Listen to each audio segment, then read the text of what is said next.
And because something happened, they are in a shelter, they might be on someone's sofa, they may be staying with their mom, anything, but it's not what they had before. Yeah, so whenever you think of a homeless, sorry to interrupt, but like whenever I think of homeless, and everybody does the same thing, I'm assuming, you think of the person on the streets, sleeping on the streets or asking for money at the corner.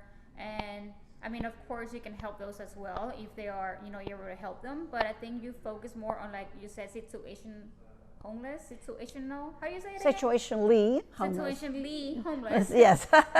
Which is basically, correct me if wrong. So, for example, let's say somebody that is in a abusive relationship. Yes. You know, and she wants to leave the relationship, but obviously she doesn't have any money because she's not working or whatever it is, and she needs a place to stay in. Maybe she's staying with a friend, or maybe she contacts you before she leaves and it's like, hey, I want to leave, but I don't have a place. Can you help me? Right. Well, and what happens is then what I do is I work with referring agencies. So I work with referring agencies all around the community here, and they are domestic shelters, they're, you know, Star of Hope, they're Salvation Army that works with a lot of veterans, and I am working so much with veterans, which is wonderful. But there are people that, you know, again, and I'm working with a new organization just starting this week that are going to be working with people that are about to lose their home. So if we could be the bridge that before they ever got into a situation where they didn't have a place to sleep tonight. So before they go homeless, they become homeless, you're like, let me help you. Let us get it at this point. So maybe that you never are on, maybe you and your children are not living in your car, because I talk with people all the time that the situation has gotten to that place. And when you were talking about domestic abuse, and we always think, you said her, she. Well, I have a gentleman right now that he and his 11-year-old son are in a domestic abuse shelter. His wife was was abusive to him and the 11-year-old. Mm-hmm. And so he needed to get away. So he left his job, he left whatever, to save his son. And when you look at that, I mean, this guy has got great experience. I'm working with him. I just met him about a week ago, and so we're working to get, see what skills he has and whatever. And we would, because he wants a place where his son can be safe. And so that's what you want for your family. That's what you want for yourself. So that's what we do. We help situationally homeless. And as I said, started in D.C. in 2014. And about a year and a half ago, they decided to branch out and start in 5 cities. So Houston is the largest in the country. I was the first hire outside of Washington, D.C. As a city, as an executive director for a city.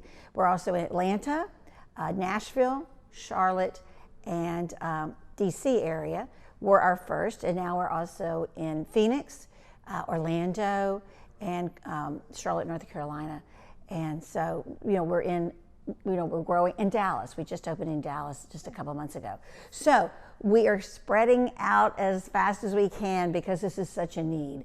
And so what we do is we find with a referring agency, we will find out what's going on with this person. We want to make sure they kind of pre-vet. They make sure that these people are ready to work, that they're going to be okay on their own. Again, because a lot of people have gone through some really trauma.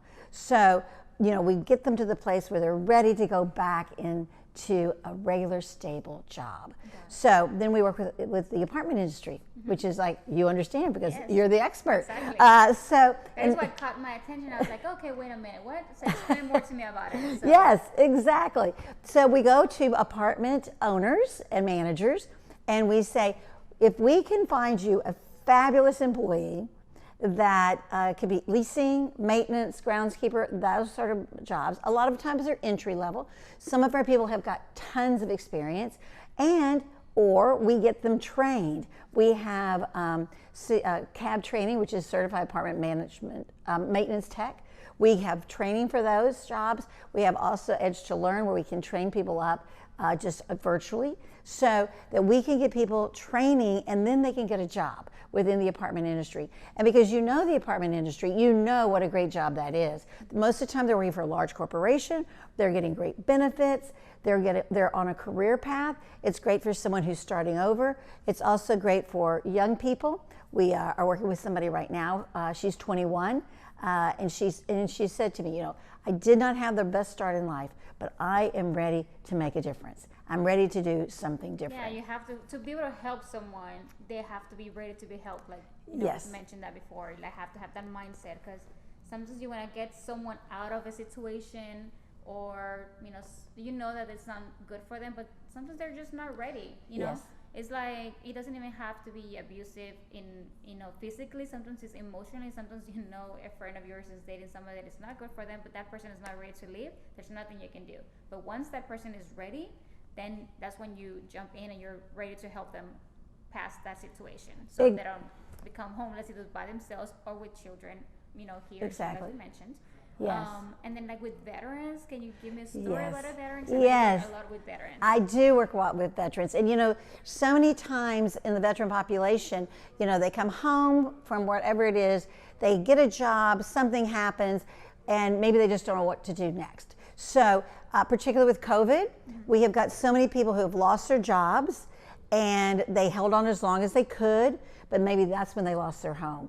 And so or maybe there was a medical issue. 56% of Americans have less than $1,000 in their bank. Actually, I think it's 400. But if something like, you need a new set of tires, or you need something, and if you needed over half of the people in America, if something came up and said, here's a bill for $1,000, it would wipe them out. When you think about that, you realize how close to the edge so many Americans live. And so one little thing can happen. Close to the edge of being homeless, 'cause Yeah. I know, like you mentioned, like in these situations, like if you don't have savings and something happens, you need your car, like you said, something happens, you get in a car accident and you don't have full car insurance, and you have just, Yes. the one that takes care of the other person but doesn't take care of you, Yes. which is the basic insurance. Then now you have no car, and if you live in Katy and you work downtown or something like that, it's going to be really hard for you to get here. So they need to somehow find money to put a down payment on another car, and now they have an extra car payment that maybe they were barely able to cover your bills, and now you have this situation, a car accident that can change. That's Yeah. going to be your life change right there, because Exactly. you cannot afford to even go to work. Exactly. And so that is what people get caught up in.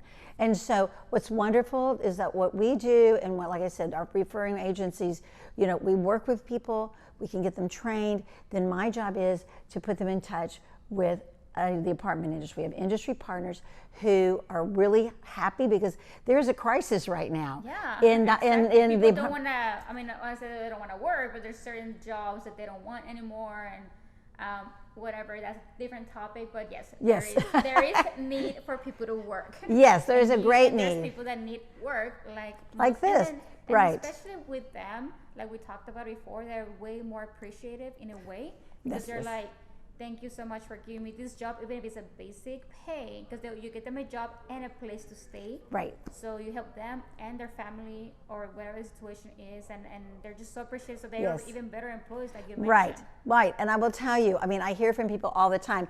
Our best advertising, I would say, or marketing tool to get people to hire our people, our clients, is that you talk to one of our apartment managers that is working with one of our clients, and I can give you, we were talking about vets, I can give you a couple examples of two. One, and they will say to me, please send me somebody just like Keith. Please send me someone just like Juan, because they are doing such a great job. And I will tell you, Keith was, he's Army Airborne. This guy is a talented, smart man. He was, in the air, was in the Army. He came home. He has a fabulous wife, and he was in a situation where he was living and working. He was a home health care provider, but he had a place to live. So then, a year ago, Christmas, they said, we've decided we're going to put our mom in another place, and so we've sold the house, and you have 3 days to get out. Well, this was his job, this was his home, and this was a place he was able to be with his wife. So his wife could go somewhere, He ended up at the Salvation Army Veterans Shelter, which is right here near downtown. That's where I met him.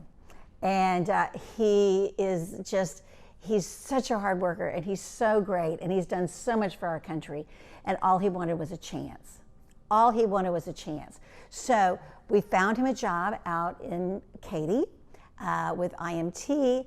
He got an apartment, and so that's the benefit of our organization, is that we get them a job. Of course, they have to get the job. We put them in front of the hiring people, but they have to get it. Yeah. And so they keep it. And keep it. They have to be good. Exactly. And so he got the job. He got the job. He was getting no first month rent, no deposit, because the people that we're working with. Help them with furniture. Yes, I can't wait to get to that. Yes. I can't wait to get to that. Yes, and so no first month rent, no deposit. So because most of these people have no savings. Yeah, they have nothing. Nothing. They have nothing. They've lost everything. Place them in a place where they can get a job and a place to stay. So then they have a month to start getting a deposit, to get the first month, their first month. So then we ask their second month. Well, they have the second month. So from month 2 to 11. We talk to our industry partners, and they give them anywhere from 25% to 70% off their rent. So Keith is in an apartment complex, which is sort of a higher rate. So for the first year, he's getting 70% off his rent. And so that he has time to save. Then Court Furniture. Month 2 to 11, he will have 70% off. 70% off is that his because rent. they take it out of their paycheck, or is it paycheck plus 75%? No, they get a regular pay. He started off $17 an hour, which is twice minimum wage, pretty much. And he's got a home. He's only paying 30% rent for that place because they're being philanthropic with him. And then Court Furniture, we give them a call, they furnish his apartment. So it's not just, here's a place you can stay. Good luck, thank you. Yeah, thank you. No, no, now he's got a home. So there's a home, they get everything furnished, pots and pans, sheets, towels, all new. So this is a boost to not only their ego and their self-confidence. They've gotten hope because now they see a way out. Yeah, they feel safe because they have a home and a job. So that for their mindset helps them a lot. So they get confidence. Because whenever you go through these situations, whether it's you lost your job, you left a bad relationship, your confidence is on the floor pretty much. And I mean, I don't know how you feel about it, but I feel like you need confidence to do so much in life. Oh yes. Because it represents you. And if you're like, I don't know how, I can't do it. I just cannot do it. I don't have the support. I don't have this. And then you don't even, there's some people that don't either, like, screw it, I'm going to do whatever it takes. But some people really holds them back, and most of them are like that. I would say like 90% of the people is like that. So the way you're helping them, to me, is so impressive that you, like I said, whenever you see the homeless, you give them $1 or food. You're like, that's nice of you to do. But if you can help them really change their life, now that's major. This is major. And, I was writing something yesterday for one of our newsletters, and it was, I was just really thinking about what opportunity I have in my life to be giving back this way. And it really is, I'm not just doing this for Keith or this for Juan or this for Tamisha. I am making a generational change. Their children are seeing their parents. When I look at Dickie, who's got the son that's 11, and he just wants him to be safe. Well, what he said to me, I don't care where I have to go. I just want my son to have a place to live. I can put him in the bus in the morning, and he can go to school, and he can come home, and I will be there. That is a simple dream, but it's a dream that he didn't think he might be able to accomplish until he met us. That is amazing. Like the little things sometimes that we don't even realize that we have in life, and for someone like that to experience that, like, all I want is to feel safe, and all of that, all I want is a job, even, just help me get there, and I will do whatever it takes to keep this lifestyle. Yes, and like I said, it's so funny because Keith, will go back to him. He's about to in April. He will have been a year with his job. He has no intention of leaving. He is so happy there. He and his wife are in the apartment doing so great. They called me on Thanksgiving. They called me on Christmas to say, Happy Thanksgiving. I'm so grateful for what you've done for me. Merry Christmas, because, I just wanted to tell you what we're doing now, and all the family that they had coming over. This is a person who the year before right before Christmas was told they had nothing left. And so, he started off, he lost his job, then he lost his home, then just trying to keep it going, he had to sell his car.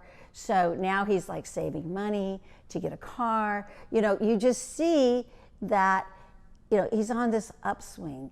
And every time I talk to him, it's just more exciting and more exciting for him. He's building an actual life. He's building a life, and that, a lot of times people had a great life before, they lost it, so when they get it back, again, talk about appreciative.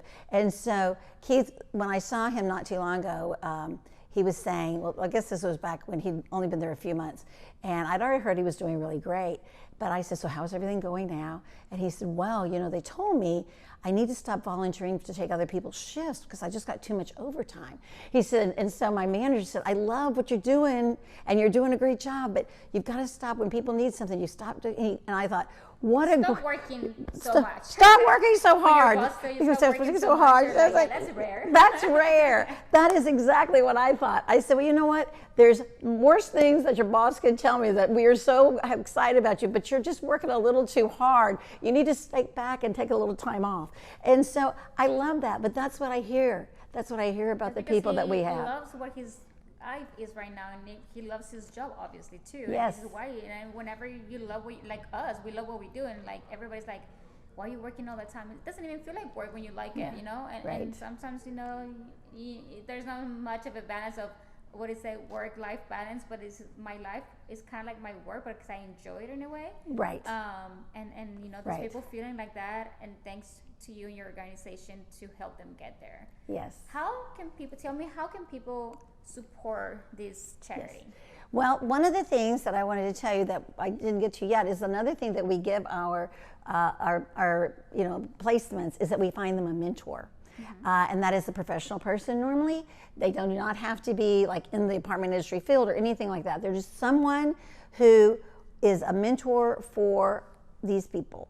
So their new hire comes in, we hook them up with a mentor. That mentor walks through the first at least year with them. So that might be they need to get a driver's license, or maybe we had a person who was a refugee from Sudan, and so he had a driver's license in another state, but when he wanted to be in Texas because he thought it reminded him more of Sudan, because he thought he was going to be really hot and dry. It got hot and humid, but anyway, it was close. It was hot. He got the hot. Mary got the hot. But and so it was great because when he needed something, we needed to get a driver's license.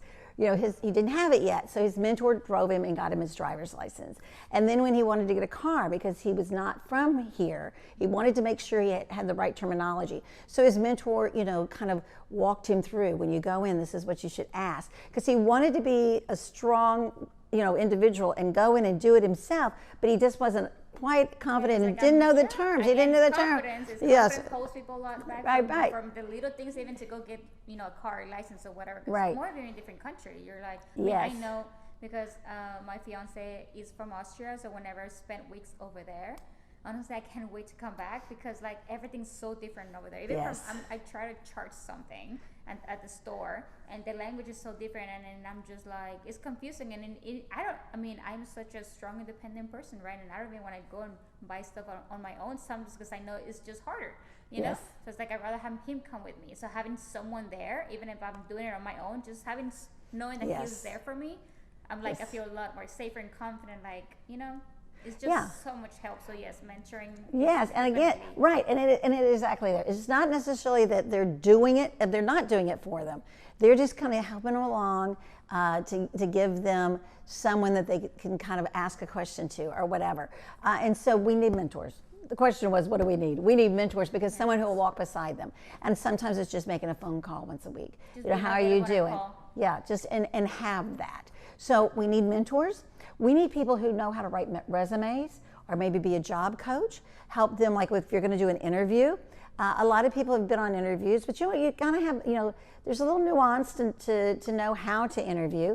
So we're looking for people who could help them revise their resume, or that'll just they could do it on the phone, you could do it on a Zoom call. You just let us practice so that when I go in there, I won't be nervous. I will be nervous because this is a big thing for me, but let's see how I will be prepared. So we have people prepare in that way. We are always in need of board members.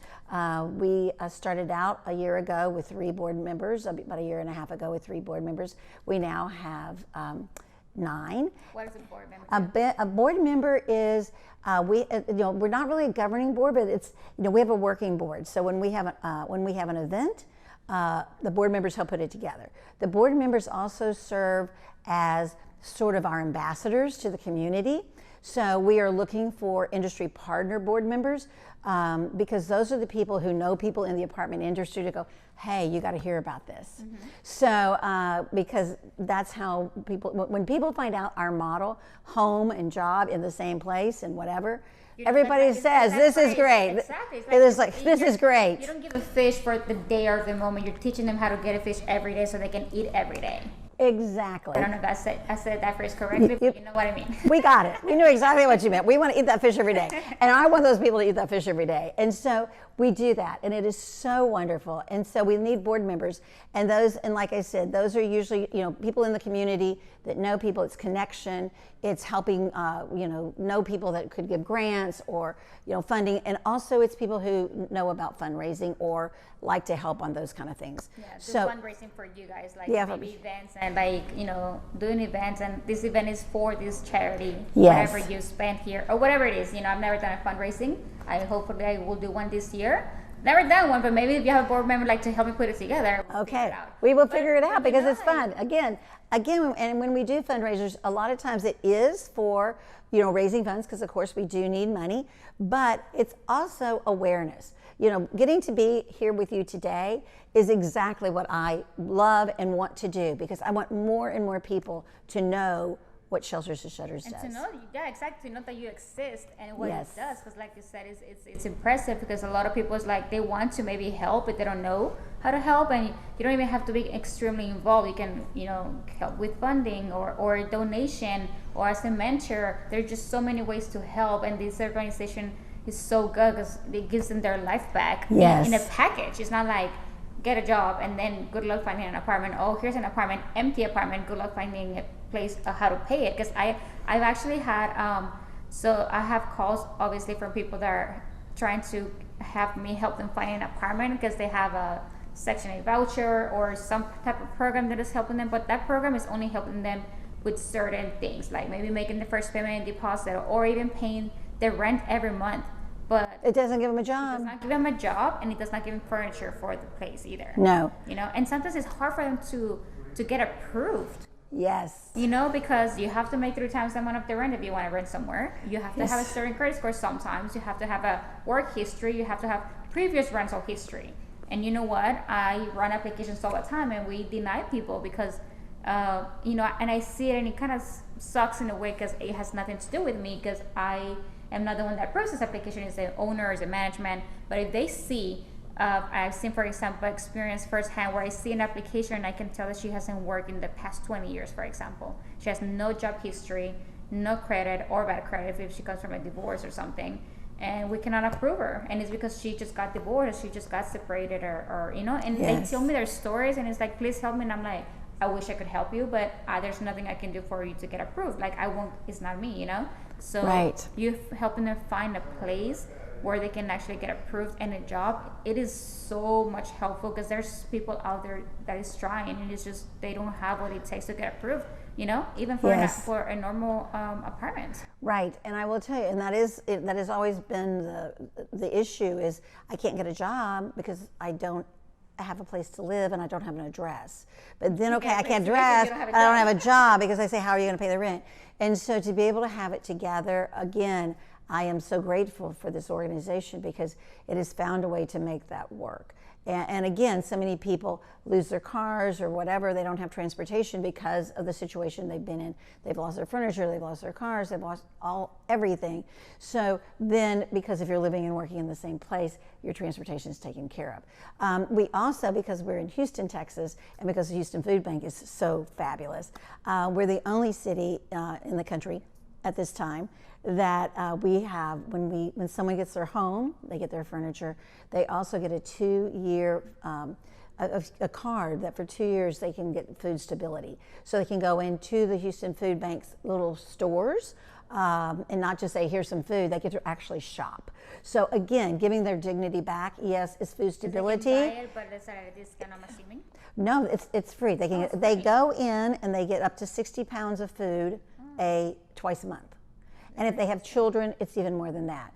And I've been with some of our participants, and it's like, you know, it's not just beans and rice. It is like, you know, everything. It's meat and cheese and yogurt and eggs and everything. Yeah, I mean, that you get to shop. That organization, Houston Food Bank, and you see it at HEB whenever you pay. Yes. You can donate $1, so now you know where it goes and how they help people. They don't just, because I honestly thought they were like just doing like deliveries to people whenever they were in need, but I didn't know they have an actual place where people can go and get. Yes, so they do. They have little pantries that you can go in and actually shop. So we have 2 years of stability with that. And again, we first asked for just a little, and they said no, because at the end of a year, you know, the rents are going to go up. But that's the reason there's a mentor. You know, we have a mentor because you're getting ready. We're getting prepared always because you don't know what's going to happen again. We don't know whatever. So, and the majority of our people, you know, they are so grateful, as we keep saying, grateful, hardworking. But then, you know, the turnover in the apartment industry, usually 6 months. You know, people for employees in those kind of entry-level jobs, 6 to 8 months. Our average is 2.8 years. And a lot of times it's not that they leave because they're, you know, it's because maybe they're going on to get a better job at another complex, or maybe they were a leasing assistant here, but then they're going to be a leasing agent somewhere else. And it's interesting because I've talked to the Gray Stars and the people like this that are, you know, we want to be our industry partners. And when I'll say, you know, they may leave because they're getting a better opportunity, and it's so great because this is what our industry partners are seeing. That is a win. That is a win for us. That is a win. We want to help them. And so if it's not with us, but they're getting their life and they're moving forward in a trajectory of success, then that's all we want. And so, again, we are very, very blessed. When we were talking about dollars, you know, it seems like, you know, everybody wants big dollars and whatever. But I will tell you, $1,500 will pay for a year of support for one of our participants. That's getting them training, et cetera, et cetera. And so to say that $1,500, you know, goes a long way with our organization, I think is a great thing. That's amazing. $1,500 for a whole year of supporting someone get their life together and, you know, build a better life. It's absolutely almost like nothing. You know, that's 1 month's rent in somebody's apartment, or a pair of shoes for those that buy